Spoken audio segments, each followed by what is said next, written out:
Hey, salut mes petits sorciers! Alors bienvenue à ce 4e épisode des fanfictions des abonnés. Oui, cet épisode c'est encore sur le couple Dramion parce que vous êtes nombreux à m'envoyer sur ce couple. Voilà, ça se voit que j'ai beaucoup d'abonnés qui sont fans, trop fans de ce couple. Je vais essayer pour le prochain épisode de prendre sur un autre couple. Alors comme vous m'envoyez pas mal de fanfictions, j'en lis beaucoup, tout ça. Et franchement je suis fière d'avoir des abonnés qui ont autant de talent pour écrire, ça me fait trop plaisir de vous avoir. Donc là pour cet épisode c'est encore Kevin qui va le lire parce que vous avez adoré que ça soit lui qui lise au précédent épisode. Donc là pour cette fanfiction c'est Angèle Sakin qui m'a envoyé sa fanfic et donc comme d'habitude j'ai choisi cette fanfiction parce que je trouve ça original, très bien écrit, j'ai vraiment adoré, donc j'espère aussi que vous aussi vous allez adorer cette fanfiction. Et avant de commencer, je le dis pas assez mais pensez à vous abonner, hein, c'est gratuit, activez la petite cloche à côté comme ça vous recevrez toutes les notifications quand on sort une vidéo. Comme ça vous serez au courant, tout ça, et vous suivrez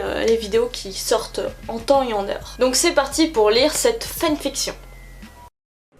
Hermione se trouvait dans la salle commune de Gryffondor avec Harry, Ron et Ginny. Plusieurs heures auparavant, elle avait reçu un hibou avec une lettre anonyme disant « Hermione, quand je te vois, je ne peux rien voir d'autre.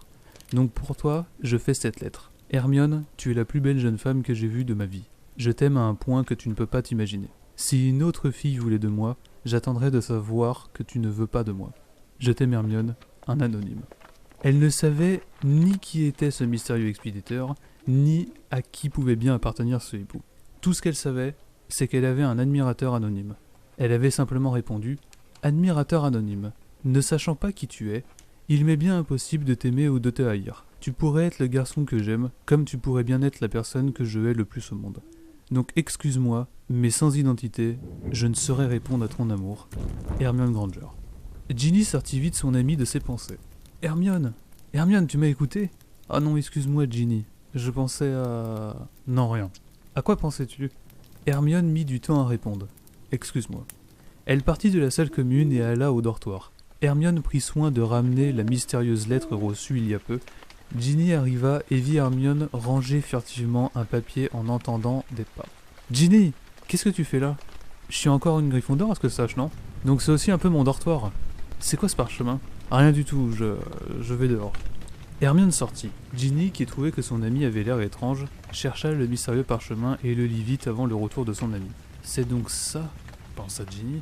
Elle partit chercher Harry et son frère pour leur annoncer sa découverte. « Ron, Harry !»« Quoi ?» répondait-il en chœur. Hermione est perturbée par un admirateur secret. J'ai trouvé une lettre qui disait que quelqu'un l'aimait. Un anonyme. Ron rougit avant de s'écrier « C'est pas moi !» C'est qui étonna Harry. « Quoi ? Je voulais le faire, mais j'ai pas osé. » Cachée sous la cape d'invisibilité de Harry, Hermione explosa de rage. « Vous n'avez pas le droit de le savoir. C'est ma vie privée. Même dans cette école, j'en ai une. Ginny, toi, ma meilleure amie, comment as-tu osé me faire ça ?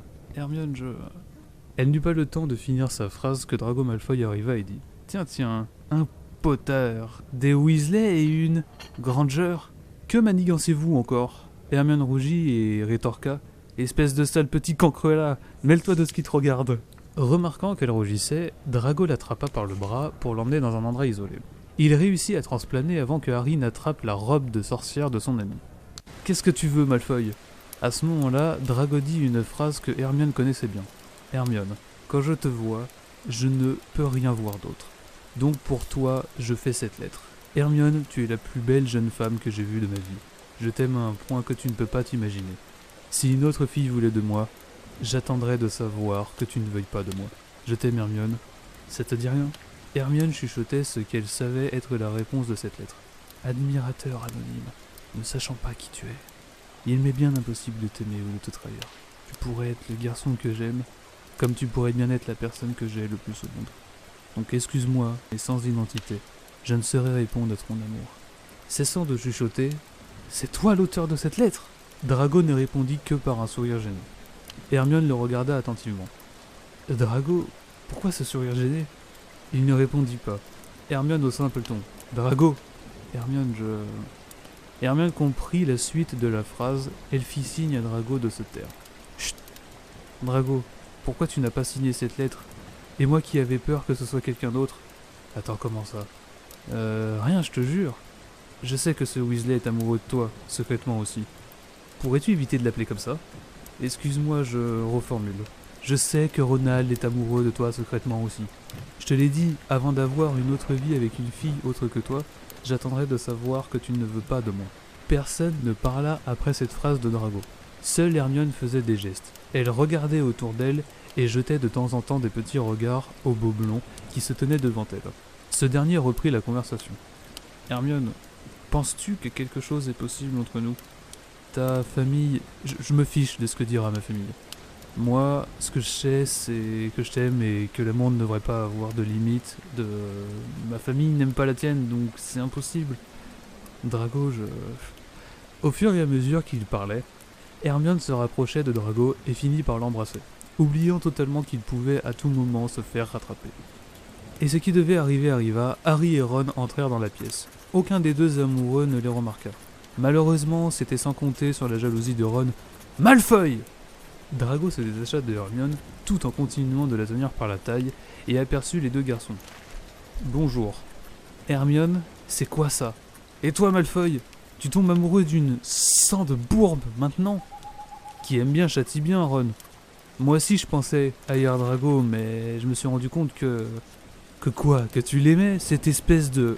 Harry fut choqué de cette réponse venant de son ami et cessa de se taire. Ron, certes tu l'aimes aussi, mais Drago et Hermione ont choisi. Ils ont choisi de s'aimer réciproquement. Et ils font ce qu'ils veulent. Après quelques embrouilles, diverses explications, quelques regards noirs de Ron et Drago et quelques regards complices de Drago et Hermione, Ron céda. Oh, et après tout, c'est ta vie, excuse-moi Hermione. Mais ce n'est pas qu'à moi que tu dois dire ça. Et pardon Drago. Hermione et Drago pardonnèrent Ron et sortirent de la pièce. Toute l'école avait appris d'un élève qui avait tout entendu l'histoire du Dramion. Mais il s'en moquait.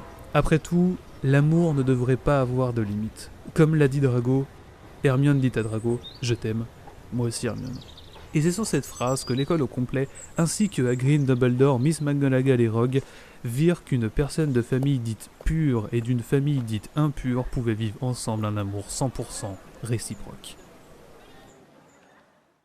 Et voilà, c'est la fin de cet épisode, j'espère vraiment que vous avez adoré sa fanfiction. Et si vous voulez envoyer vos fanfictions, alors envoyez-les moi sur ma boîte mail skymic17@gmail.com. De toute façon c'est dans la description, voilà, vous regardez. Et aussi pensez à vous abonner et activer la petite cloche à côté du bouton abonnement pour recevoir toutes les notifications quand on sort une vidéo. Voilà, et puis moi je vous dis tchuss. Eh, salut toi, c'est Voldy qui te parle. Si tu veux pas que je te jette un kedavra dans ta face de rat, abonne-toi et active la petite cloche pour recevoir toutes les notifications. Sang de bourbe. Allez, bye bye.